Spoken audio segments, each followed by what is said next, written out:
Hello बच्चों, चलिए प्रश्न को पढ़ते हैं। पर्सन है सारणिक B C minus C square C A B A C minus A square minus B square B C A B का मान है।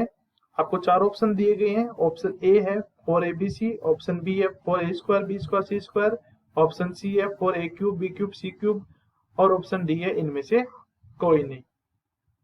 इस प्रश्न के लिए सबसे पहले हम मुख्य अवधारणा देखेंगे। इस प्रश्न में हमें दिए गए सारणी को हल कर कर उसका मान ज्ञात करना है। तो सबसे पहले हम मानते हैं दिए गए सारणिक है डेल, जिसको हम निम्न प्रकार लिखेंगे B C minus C square C A B A C minus A square minus B square B C A B.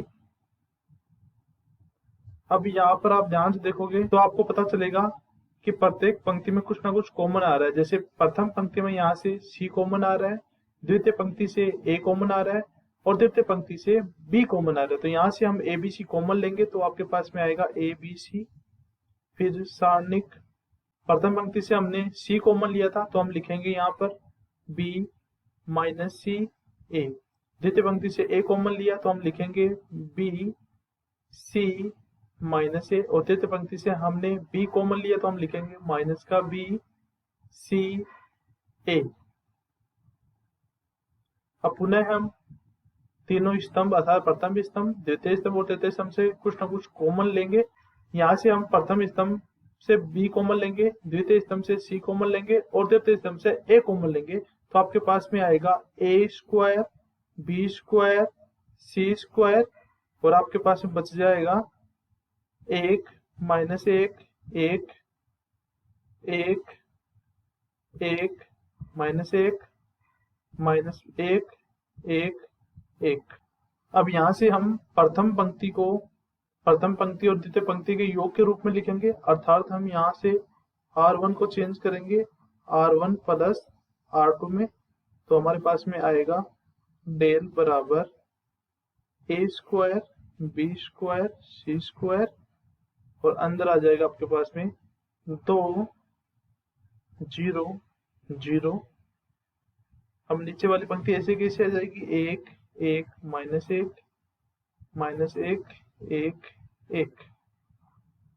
अब यहाँ से आप इस सारणी को सरल करोगे और प्रथम पंक्ति के अनुदिश इस सारणी का प्रसार करोगे और प्रथम पंक्ति के अनुदिश इस सारणी का प्रसार करोगे तो आपको प्राप्त होगा ए स्क्वायर बी स्क्वायर सी स्क्वायर इंटू 2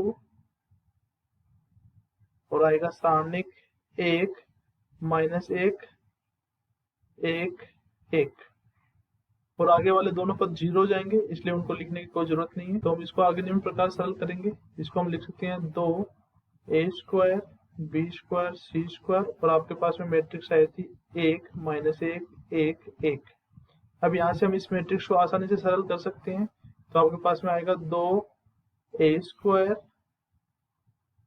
बी स्क्वायर सी स्क्वायर और यहाँ से इसको सरल करोगे तो आपके पास में आएगा सबसे पहले एक को एक से गुणा करेंगे तो आपके पास में आएगा एक, फिर माइनस एक को एक से गुणा करेंगे तो आपके पास में आएगा माइनस का एक, तो यहाँ पे हो जाएगा प्लस का एक और यहाँ से आएगा 2 ए स्क्वायर बी स्क्वायर सी स्क्वायर और एक प्लस एक 2 हो जाएगा। यहाँ से 2 को 2 से गुणा करेंगे तो आपके पास में आएगा 4 ए स्क्वायर बी स्क्वायर सी स्क्वायर तो आपका लिखना 4 ए स्क्वायर बी स्क्वायर सी स्क्वायर। तो देख लीजिए आपको कौन सा ऑप्शन सही है।